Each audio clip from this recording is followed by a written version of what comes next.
Hello, welcome to Learn, Do, Become Radio. I'm April Perry, and today we're talking about projects. I know I talk about projects a lot, but today we're talking about when you're going to do projects if your life is crazy busy.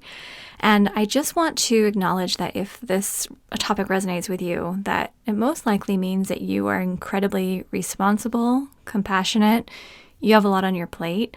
The fact that you even want to do projects shows that you're motivated, you want to move forward. And when you feel like you're just either constantly getting interrupted or there's just way too much going on, then I really want to help you with that today. Because while I haven't been in your exact situation, and maybe the burdens you're carrying are way bigger and heavier than the ones I've carried, I at least hope that with the experience that I've had in my own life and in working with hundreds of thousands of people over the years, that I can at least offer some hope and support. Plus, we have an amazing community here at Learn, Do, Become. There's currently a free Facebook group, plus we have a STEP mastery program with a Facebook group in our program called STEP, Steps to Everyday Productivity. And we have an Arise membership where you could meet with me and Eric and Team Learn, Do, Become and the awesome community once a month live. Plus, we have a forum where we can talk and discuss. So if you want like live people and be able to actually explore solutions to the things you're going through, just know that all of us are here, okay? But I actually did put together a few specific ideas to help you right now. And maybe you're even listening to this on 1.5 speed or something because you're thinking, just tell me quick, how do I get all my projects done? Okay, so I am going to dive in and give you 5 tips that I really think are going to help you. But I just want to pause and step back for a moment, just share my experience so you know where I'm coming from. When I first started learning this system and creating our Steps to Everyday Productivity program, the reason why it mattered so much to me is because Eric and I had 4 young children. I had grown up in piles of stuff and clutter and constantly felt overwhelmed. And so I was always working to try to declutter the house, to make my lists. I was working through my planner. I'd make really long lists every day and try to get them done. But my brain was feeling like it was going crazy because wherever I would go, I'd have 50 other things on my mind. I couldn't fall asleep very well at night because even though I had lists made, I felt like they just kept getting longer. I rarely got my list even partially done. And it just felt like I was fighting this battle that I could never win. Like they talk jokingly about, oh, it's like snow shoveling in the middle of a snowstorm. And people kind of say it like, yeah, just you should know that family life is like that, especially if you're trying to work or build a business or do anything else. And everyone kind of laughs, haha, isn't it fun that we're all overwhelmed? But that was very discouraging to me. And then when I would go to conferences, and especially when there were people who weren't caring for families and who were giving me advice, it was often things like, oh, just enjoy your life, just tear up your to-do list, just don't worry about it. And that also really bothered me because it was basically saying the things on your plate really aren't important and you just need to settle down. And sometimes you're thinking, well, I'd love to settle down, but our family needs to get health insurance decided on, and I need to get this thing done, and we need to figure out how to be able to keep it all going. And so I just want to let you know that I know that kind of sick feeling that you get when there's so much to do and you feel like it all depends on you, but you can't get it done. And a lot of times when I would even try to work on projects, I would literally just go watch TV for hours and hours and hours because I was so tired. And then I wouldn't get anything done. And then I just feel really bad about myself. And it was just this cycle. And literally I felt like I would just work hard all day, taking care of a bunch of random things. And I'd watch TV for hours and hours, go to bed, and then we just do the same cycle again the next day.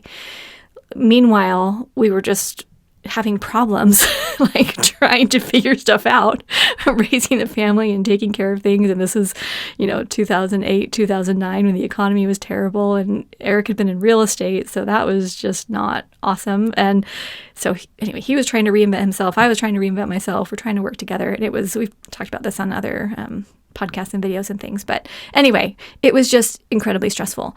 So when I was in that state, no projects were getting done. But I was busy all day. And what happens is now I meet people all the time. Even sometimes I meet people in person, and this is what I hear. Hi, April. I actually know you online. I've listened to your podcast or I've taken your free class or something. And then they look at me almost apologetically and say, yeah, I know you have the STEP program, but I haven't really done it because I'm just so busy. And, what am I going to say? So I'm like, oh, okay, well, you don't have to do the STEP program. Or how are you doing? Are things okay? And I'll maybe ask some questions and ask how things are. Do they have the pain point? Because clearly I'm not trying to make everyone create a command central if they don't have a pain point. But I look in their eyes and the sense I get is I'm moving so fast and I'm so exhausted that trying to stop and go through a program that I may or may not even finish or that I may or may not even benefit from just isn't feasible right now, which I get. So, okay, I'm hoping this podcast can kind of bridge the gap. Coming into the STEP program, if you just go through it step by step, I promise you're going to have the command central and you're going to be able to move forward and get things done. But today I'm giving you that little bridge so that you can at least get moving on some things. I really want you to listen carefully to what I'm going to explain here. I want you to come to the show notes page and review it. You'll just be able to link to it. It's usually right in the podcast description, or come to learndobecome.com. We've got all of our podcasts and things there. But when you apply what I'm going to share today, you're going to notice a difference. And then when you notice that difference, I hope you're going to believe me that building the whole command central is going to change your life. Because now that I have my command central in place, projects get done naturally. I'm not stressed out about it. Even when we had 4 young children at home, it was like magic. The house just all of a sudden was clean and I was really amazed. And so I'm going to show you how to do it. Okay, so let's go into the 5 ideas that I put together today. First of all, you want to prioritize a weekly review. And I know people get hung up here. I've done podcasts before on a weekly review and how you do it, and there's several podcasts on those, okay? So that's there for you. But you want to prioritize the weekly review when you have the most quiet time and the most energy during the week. If you try to do a weekly review at the end of a long day when you're exhausted, you're going to go into it with negative energy and you're going to feel really frustrated. But let's say it's a Sunday afternoon after you've had a nap and you have some bandwidth.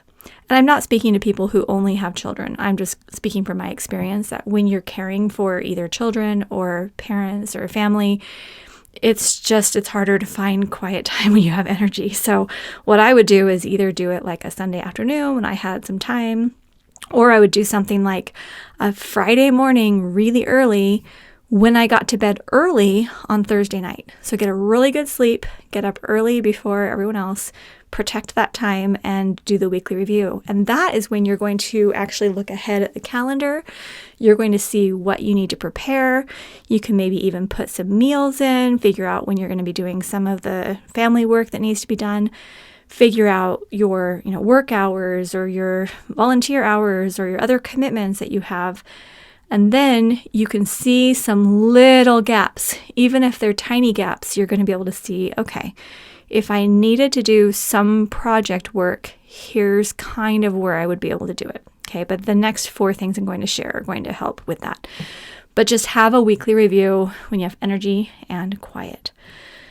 Number 2, you want to do a small daily plan when you have the most energy and quiet. And I know you might be thinking, April, you just told me I need a weekly plan. Now I need a daily one too. I'm not talking about an hour. I'm not talking about a big, long chunk. And I didn't say the weekly review, how long it should be. Even 30 minutes. You don't do all your work. You just make decisions on your work.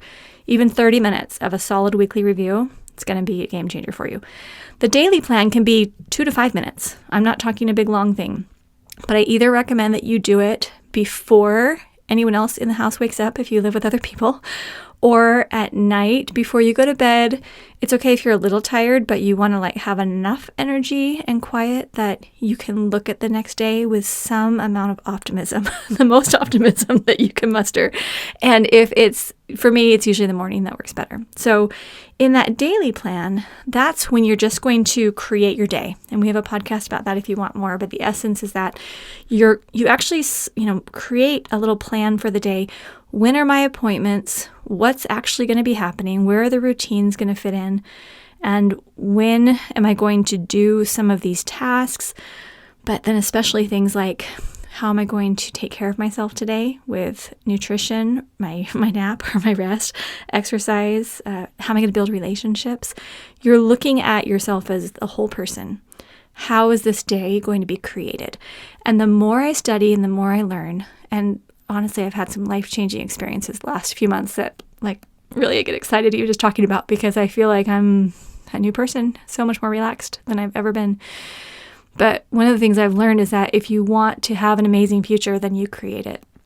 And sometimes I didn't like that because I thought, well, I'm not creating my future. I'm a victim to everyone else because everyone else is the one telling me what to do and telling me when I can sleep and telling me what has to happen. But I'm learning more and more how much we can impact that.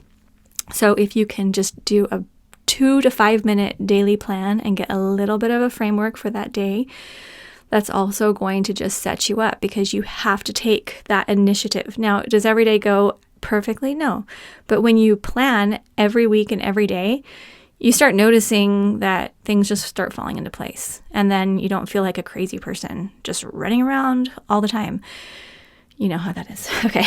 And then number 3, if you right now are feeling like you have no time, then you probably need to have a very, very, very short current projects list. We recommend having a current projects list each month, and that's where you have 3 categories: me, family, and beyond. So a project for you is something very simple like, oh, I'm establishing this new exercise routine, or I'm really working on my mindset right now, or I'm trying to eat more vegetables this month, or, whatever it is. For my family, those are things like, for me, my family project this month is we're preparing for some trips. Like Spencer's going to a camp, so I'm trying to get all of his things ready. He needed this random list of all these things we had to go find. So getting the trips ready and coordinating a bunch of things because we're right in the middle of summer vacation here. And then beyond is work or volunteer work. So then they're very, very specific projects for your, business or volunteer work. The thing is that for me right now at this stage of life, I can do between, 5 and 8 projects a month, and it feels pretty doable because we're almost empty nesters and I have a lot more flexible time at this point in my life. But if right now you're thinking, April, I can't even do one project. Well, I would say start with the one project then, and just pick the one that's really overwhelming you the most. And if you got this one done, everything else would be easier. So maybe you could have one project in each category, so a total of 3, or you could just have one project and just focus on that. But between 1 and 3 projects would be totally sufficient. Don't feel like you have to have 8 projects, especially if you're not getting them done. Clearly, you have too many on your list. So start with 1, and then when you can consistently do 1 project a month, then you can bump it up to 2, right? So the other thing I want to think about is the number of projects that you have on your list. Typically, it's like an inverse proportion to how many routines that you have on your plate. So if right now you are getting up really early in the morning, you're taking care of a family, then you're going to work full time, then you're coming home and you're taking care of a family and you're making dinner and you're running errands and you're going to activities and you're doing all kinds of things till late in the night and then you're collapsing into bed, you really don't have time to do 8 projects. Your life is full of routines. Now, granted, if you're in a full-time job, you're most likely doing some projects within your job. So that's kind of another element of it.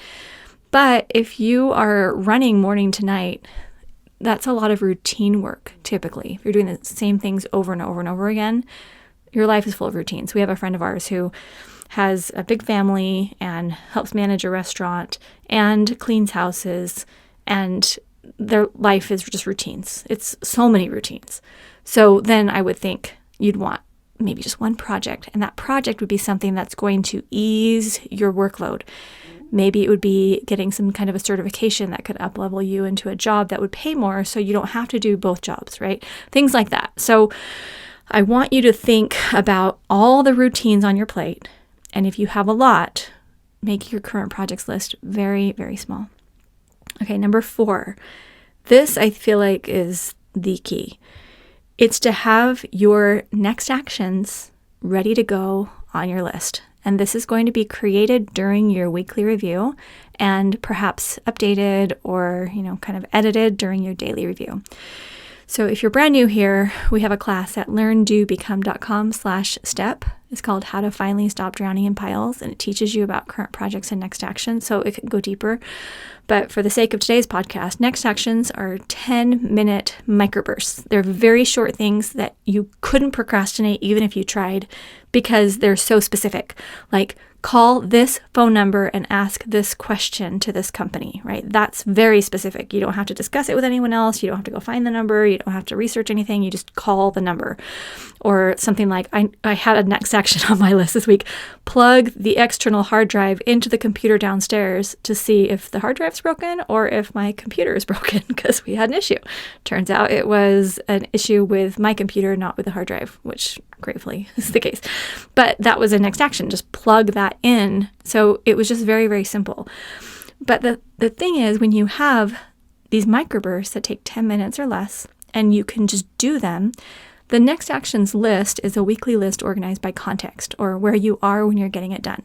So you have home tasks grouped, errands grouped, phone calls grouped, computer tasks grouped, and then to discuss tasks grouped.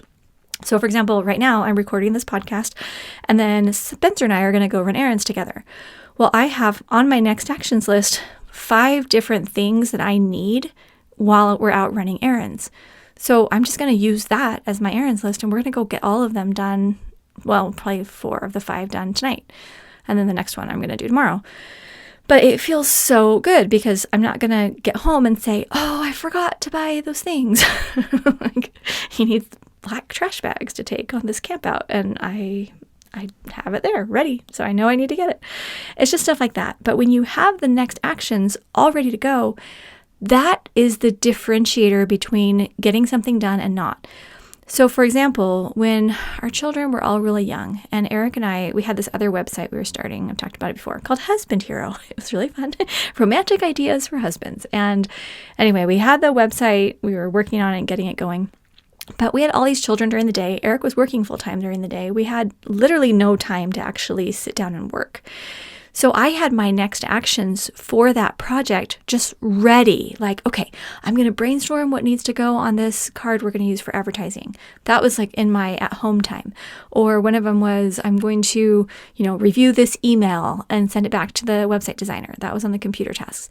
But I had the next actions boiled down so that I didn't need that brain energy to identify the next action. Because when you're in the middle of a lot of routines, or when your life is crazy busy, or let's say, like I met someone who runs a store. She was one of the ones who knew me from Learn to Become and hadn't done the STEP program. But I could tell, she's super responsible. She's at the store. She's doing the inventory. She's having customers coming in. Like, her life is so busy. I think they had 2 stores they were running. So she's like exhausted and doing all this work, and like, I can't build a system. But if she had a next actions list with very specific next actions already identified to move other projects forward, then when there's a lull in the day and there's no customers, she could just go do that. And a question I'll ask you is, how many times a day is there a little lull? And so you open your phone. Whenever I ask people, it's like hundreds. Everyone does. Oh yeah, I had a second, so I opened my phone. Oh, I was bored. I opened my phone. Oh, I was standing in line at the grocery store. I opened my phone. And so what most people do, and if you go right now and look at your settings and look at your battery and see how many minutes you have spent on social media apps or texting or whatever, you're probably going to be surprised how much time you're spending on your phone. So instead, when your next actions are already identified, when those little pockets of time pop up, you're just ready to go. Like, I went to the pharmacy the other day, and I get there and there's this 20-minute wait, and I'm standing there in the pharmacy doing absolutely nothing. So what are most people doing in that line? They are all on their phones. So instead, I open up my planner and I'm like, let me look at my next actions list. And I had a couple of thank you notes I wanted to write. And guess what? In my planner, I keep a couple of cards for thank you notes. So I just pulled them out. I wrote the thank you notes. I think I sent an email. I think I coordinated a couple things. It was literally not a big deal. But by the time I got to the front of the line at the pharmacy, I was done with like 4 tasks. And it was just fine. Now, not saying you have to be task-oriented every second of the day. And you're like, April, can't I just enjoy my phone? Yes, you can enjoy your phone. If you want to just relax for a little bit, whatever. I mean, I do that too. But I'm just trying to emphasize that when you think you have no time, what you're actually saying is, I don't have the brain space to identify a next action that needs to get done for a project that will move my life forward. Okay? So, am I on my soapbox? All right. You're like, fine, April. Did I tell you about that time someone emailed me and told me I was like their bossy big sister? I have laughed about that for I think over a year. I needed a bossy big sister, which is funny because I'm the sixth of six girls. There's 8 children in the family I grew up in. And anyway, there's a boy, 6 girls, and a boy. And I'm the last girl. So I have never been a bossy big sister except my little brother, Ryan. And I don't know how bossy I was. I don't know. Maybe. I'll have to check with him. All right. So then the last point I want to make is working alongside your family. Now, I actually received a message today. I'm actually going to read it because I recorded a podcast recently where I was talking about how I had a rule never to do housework alone. So then I got this question. You said you never do housework alone. How do you manage that? Picturing it, I have a hard time believing I would get everything done if I involved my children in all the work that needs to get done. So, okay, I really appreciated that question that came in from Sarah. So, okay, let me just answer this as quickly as possible. The reason I bring up the point to work alongside family is because a lot of times people think, especially if you have children or you're in a family environment, that I can only do tasks or work or things that need my attention when everyone else is asleep. The problem with that is, this is what I saw all the time as I was a young mom and growing up, and even just in social media, is I would see people saying, oh yeah, we go do playtime and activities, and I'm always playing with my children and reading to them and doing things for them and taking them places. And then when they go to bed at night, that's when my housework starts. And I just couldn't do that. Now, part of it was because emotionally, I needed to have something to look forward to. Like once everyone got to bed, I didn't want to look forward to housework. Like I didn't want to just go clean for hours. Also, I had a lot of health problems when our children were younger, so I literally couldn't stand up in the evenings. I was just really sore and I didn't feel good. And so I had to get all the housework done before they went to bed. And I'd taken this class called Work and Relationships in the Home. And so I really wanted to build relationships. I wanted to work alongside our children. I wanted to teach them. And so when you are trying to get a lot of projects done, but you have family or you have other people, involving them in your work is literally the best thing to do because it's going to give you less work to do and you're going to end up with all this free time. So the way that I do it, though, if you were to look back and say, well, how did you never do housework alone? I mean, there were, of course, sometimes I did housework alone. You know, I'm not going to wait to do every little thing. But I typically never did housework when the children were asleep, when the house was asleep, which meant if everyone was gone at school, that's not when I did housework. I would wait until everybody was kind of around and then we would do work together. Sometimes we were doing an actual job together. Like if I needed to change the sheets on my bed, I wait until someone was around so we could change the sheets together. It's faster. It's kind of fun. I enjoy doing it together. Or if we're cooking dinner, we'd cook together, right? I had a lot of things we did do together. But sometimes it was just that they were there doing homework or they were there playing in the backyard and they were just awake and running around and I am doing the housework alongside them and the energy of the home. So while there, are times where you're like, let's clean a bathroom together and you're teaching them and training them. Also, it's just, let's just create energy in the home where we're working together, cleaning together. Now, I did do fewer extracurricular activities for our children because I found that I was otherwise really exhausted running around to a lot of extracurricular activities and then coming home and then having a lot of work and other stuff to do. But this is actually apply this now as well. So I'll just give a couple examples. Yesterday, Spencer was at an event. He came home with his friend. So we've got 2 teenage boys in the house and I sliced up some watermelon for them. We're all hanging out together. And then while we're standing there in the kitchen, I'm like, oh, this is a great time to unload the dishwasher. Now, normally Spencer helps me, but since his friend was there, I just kind of unloaded the dishwasher and I was just kind of doing some housework while they're at the kitchen counter eating watermelon. The fun of that is that I'm getting to talk with them, listen to them. We're having conversations. We're telling jokes. He's showing them some stuff that, this video that's on my phone. Like we were just having fun together. And so doing housework while we're just together, that's a big part of it. And while they were at the event, guess what I was doing? I was on the couch reading a book because I'd already had a long day doing some recording and some other things. And so I just read a book while they were gone, and then they get home, and now we kind of clean the kitchen while they're hanging out. Okay. Another example, since I only have a 15-year-old at home now. So Sunday mornings, I do dinner. I prep dinner on Sundays. That's like one day a week when I actually make a full dinner. And Spencer loves to sleep in a little bit more, which I always did too. So Sunday before church, Spencer kind of slept in, and I was going to make a crock pot meal. Now, I could have just done that by myself because he was asleep, and I'm like, oh, I could just make a crock pot meal right now while it's early in the morning. But I still have that little rule, don't do housework alone. How could I do this with him and train him? So instead, I spent the morning thinking and took Sunny on a walk, and I spent time praying and writing in my journal and kind of like preparing for the day.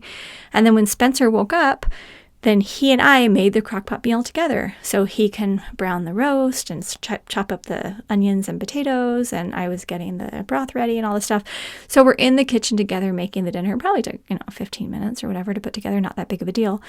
But by just involving my family and thinking, when could I do this when the energy of the household is booming and not how can I stay awake while everyone else is asleep, or when everyone else is watching TV, then I'm just going to go do housework, that kind of thing. I just didn't want that. So anyway, I don't know if I explained that well enough, but the reason I am so passionate about this is because I had a lot on my shoulders. I probably put too much on my shoulders. I know I did over the years, because I wanted to work alongside Eric to create a business, because I really wanted him home with us and he wanted to be home with us. So in our specific situation where we're self-employed, we didn't have a lot of jobs that were really close by in the home where we used to live. So either he was going to have to commute for 2 hours a day while I was home with all of our children by myself, or he could work from home and alongside me, and we could raise our children together. And that was just what we both really wanted. But because of the economy and because of our goals and because of what we were working on, it took a lot, like from both of us, where we were juggling, and we couldn't always fit everything into the day that we needed to do with all the responsibilities and community involvement and all the stuff with the children. And so I just have in my heart, like, there were just those moments when I just felt like I have so little energy to offer. And there's this big thing I want to do. How possibly can I do that? And so from, my personal faith, I know that it was God that helped me. And I know Learn to Become isn't for just people of one religion or anything, but in my personal experience, I just felt such a lift and closeness to God through this whole process to help us get through those really hard times. But the way it happened was in these little microbursts. It was one little email, one little creative activity, one initiative, one little thing at a time in the middle of this little sacred whirlwind of raising a family. And I see a lot of people stressed and weighed down by finances or balancing professional and family work. And my heart just, this is who I'm fighting for, is the people who love their families and who are trying so hard and who just feel so overwhelmed. And our stories are going to be different, and our situations are different, and our perspectives are different, and that's okay. But if I can help you learn how to, I'll kind of review my 5 things here today, weekly review, make it an appointment, solid, prepare for the week, think ahead, every day, do a 2 to 5 minute daily plan. Make a current projects list. I don't care if it's one project, but you need to know this month, which project do I need to complete to help me move forward on my goals and plans and dreams. Then having this next actions list. It's very simple. Context-based list. It can be a sheet of, a sticky note. It can be a sheet of paper. I have it as a bookmark in my planner. Super simple next actions list. And then figure out, how do you work alongside a family? How can you make something a relationship building activity? So then when you are working and cleaning and cooking and doing all those life sustaining activities, it doesn't feel like a chore. It feels like an investment in the people who you love the most. that is going to help you, because then you think about it. If you're knocking off these next actions every week and every month, you've got at least one project, and then it's going to turn into 2 or 3 or 4 projects. And pretty soon you're just going to feel amazed by how much you were able to accomplish. And then you're going to look back and say, oh my gosh, this is amazing. Okay, I'm going to stop now. I really am passionate about this, and I love you so much. And I am cheering for you. And even though I'm sitting alone in this room, I know that there are thousands and tens of thousands of people who are hearing what I'm sharing. And I just hope that it comes across right, because man, it's really hard sometimes. With no feedback live, I can't tell all the time what resonates and what doesn't. So anyway, your comments really mean a lot, helping me know what questions you have, or, clarifications, or anything further I can do for you. All right, sending a huge hug. You can see the show notes page. It should be linked. If you're listening to this on a podcast player, it should just be able to link it right there. Otherwise, I don't remember which episode I'm recording right now. So I think it's 201. Okay, learndobecome.com/episode 201. We'll go with that. If I'm wrong, forgive me. Okay, have a great day. If you're not yet a stepper, come in and come to the STEP program as soon as you can. We'd love to have you in there. And if you're not yet an Ariser, there's a 7-day free trial currently still available. learndobecome.com/arise, and we'll help you and we'll encourage you, and it's going to be a party in the best way. All right, sending lots of love. See you soon at learndobecome.com.